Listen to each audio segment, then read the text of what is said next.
My name is Dr. Regina Davis Moss. I'm President and CEO of In Our Own Voice Action Fund, the first and only national organization to champion reproductive justice for Black women, girls, and gender-expansive people.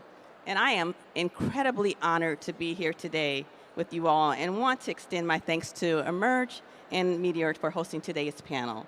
You know, this week has been historic. It's a moment for reproductive justice that many people don't understand. Just about a mile away from here, reproductive justice was created 30 years ago.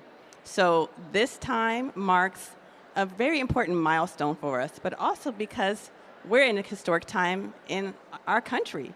And I just want to thank you all for being here with us. You know, reproductive is achieved when all women have the economic, social, and political power to make important decisions for themselves and their families. And that's what we're going to be talking about today. You know, 30 years later, this still isn't a reality for us. It's Black women especially. We're trying to raise our children. We want to make sure they're in safe and sustainable environments, and we also want to make sure they can survive and thrive.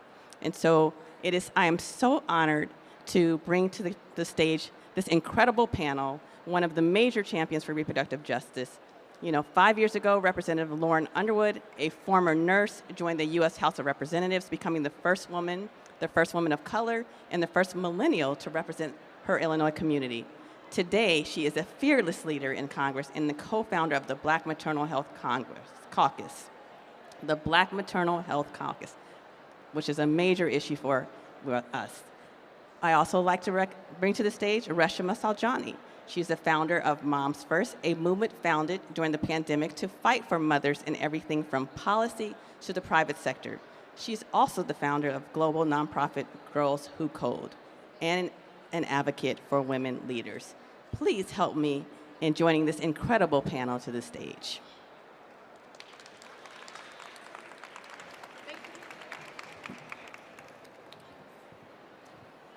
Hey everybody, how we doing? Day 4 of the convention, we're alive and well, feeling it, so fired up. It has just been an extraordinary 4 days. What a week we've had in the beautiful city of Chicago. Thank you all so much for joining us. So I want to say one thing. So Hillary Clinton is a mentor of mine. And when I started doing this work, she said, you know who you need to talk to?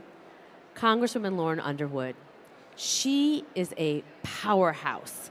And just an example of women who, she just puts her head down and just works and works and works and works. And so I just wanted you to know how much of a fan you have in Secretary Clinton. And I'm so honored to share the stage with you here today. Thank you, Reshma. It's a real honor for me. So we were just talking backstage because I saw Lauren speak the other night, and I was just moved and I said to you, what is it like standing in that convention stage with all of these people? Like, what did that feel like? I have to tell you, it was overwhelming. Now, I had practiced. We rented out a basketball arena in my district at a local university. We were unhinged. We had the applause tracks. I had a headphone in with like gunshots and ambulance sounds and glass breaking, and it didn't even compare. The energy, the roar of the crowd, that energy transfer. There is an excitement in the United Center that is palpable. There is an excitement around the nomination of Kamala Harris, and this movement will not stop. We are going to November 5th, and we're going to win. Amazing. Yes, we are.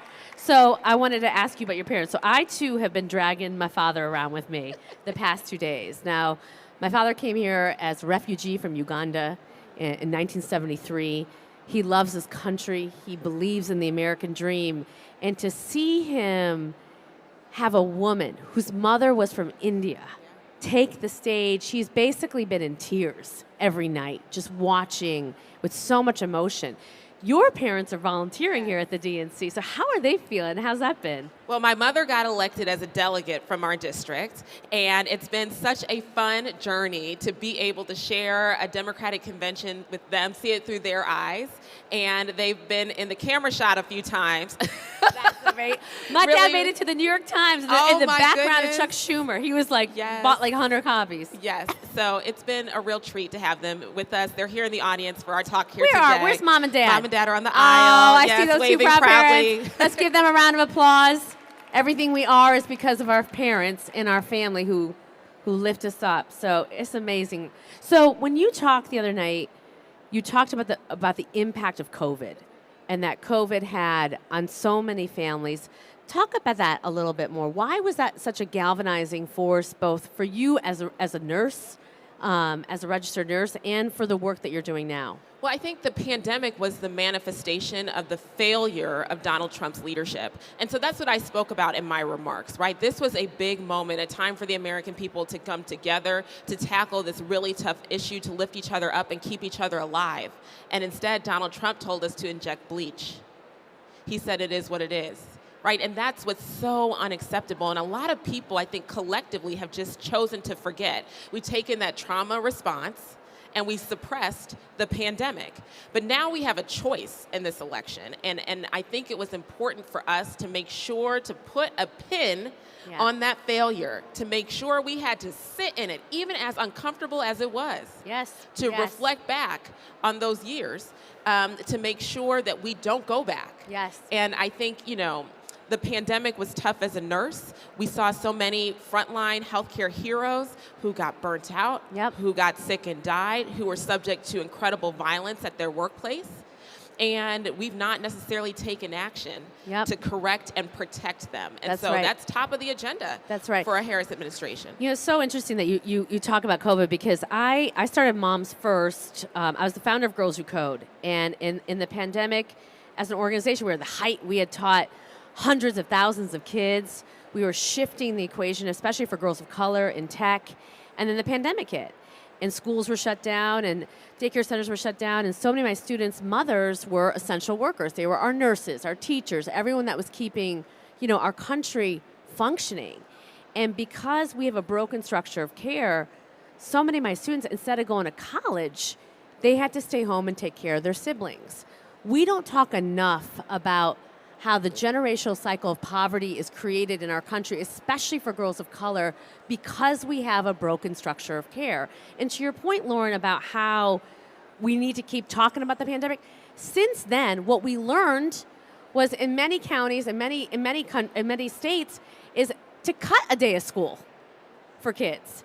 Instead of actually fixing our care structure, instead of supporting our teachers, we decided to take away learning from our children. And that is the type of that's Donald Trump's America, right? That's what he would do, and then some. Talk about what you're seeing in your community with education about this issue as well. Well, what we're seeing is so many of our children are really feeling that pressure, and it's manifesting, and they're reaching out asking for mental health resources. They want help. They want to know where to go. They want to see the grown-ups stepping in for them and extending those resources, those life-saving resources that they need, because they see their classmates in distress. And so I brought the U.S. Surgeon General to my district during the pandemic to talk to our young people. And then we worked together to secure a 700% increase in school-based mental health resources. And that's essential for the people to know, because in communities like mine, we don't have therapists and social workers and psychologists and psychiatrists that are available to young people in our community. But if we can get them into the school building, right, to remove all the barriers, all the stigma, and empower that young person who's looking for help to just be able to go and get it, that's how you save lives. That's right. Well, God bless that we have you in the United States Congress. You've been fighting for the Momnibus bill, and you introduced it 4 years ago. What inspired it? So because you're not a mom. I'm not a mom. I had a good girlfriend from my graduate program at Hopkins who delivered a beautiful baby girl in early 2017. And 3 weeks later, she died due to complications related to her pregnancy. Her name was Dr. Shalon Irving. I remember being at her funeral. Shalon was working for the Centers of Disease Control and Prevention, right, for the federal government, and the director of the CDC came and spoke at her funeral. And she stood in front of friends and family and said, I don't know how this could happen in our country. But we know exactly how this happens, because it's been happening for decades, when Black women are 3 to 4 times more likely to die of pregnancy-related complications For every death, we have 70 near misses, and 80% of the deaths are preventable. Now, this was pre-COVID. The pandemic has exacerbated this crisis, right? Maternal deaths have increased 89% since the pandemic. Oh my God. And so after Shalon died, I decided to run for Congress, and I knew that if I won, this would be an issue that I want to work on. So I teamed up with Congresswoman Alma Adams from North Carolina. We co-founded the Black Maternal Health Caucus, and then in March of 2020, a week before the pandemic shut everything down, Congresswoman Adams, I, and then Senator Kamala Harris introduced the Momnibus.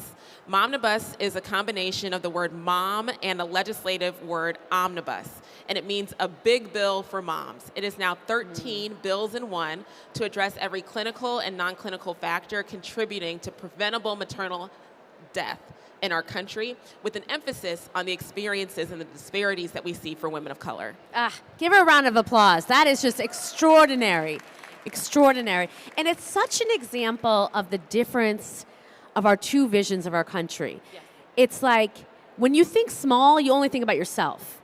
I didn't experience that. That didn't happen to me. We don't need to be focusing resources on that. When you think big and you have leadership like Lauren, you think about your sister, you think about your auntie, you think about the people in your community that are experiencing something.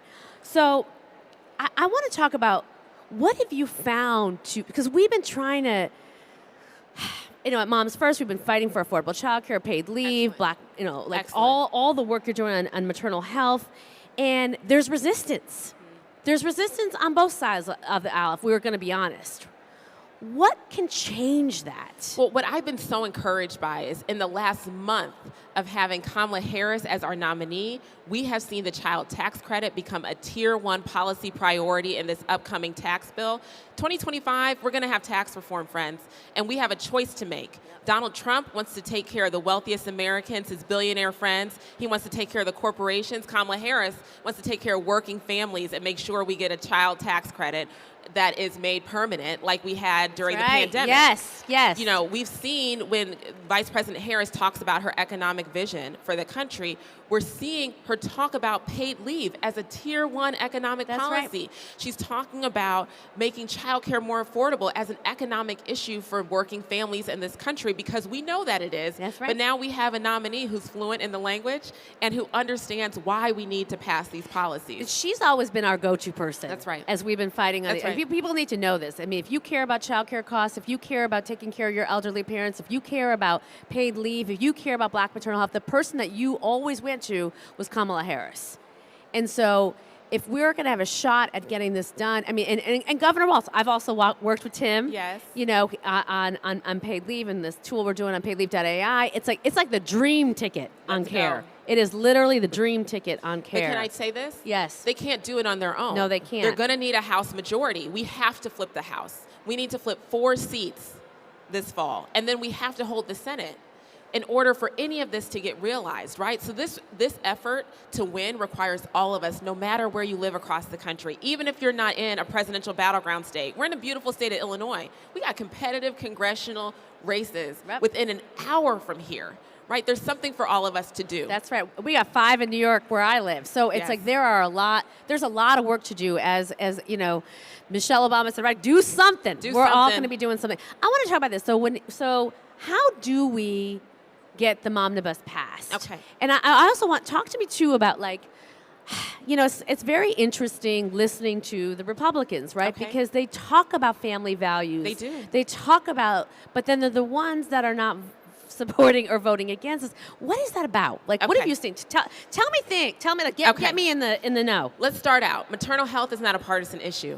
No, it's not. So there's opportunity for us to connect on shared values. We see a number of them introducing their own bills. They're a little bit weak.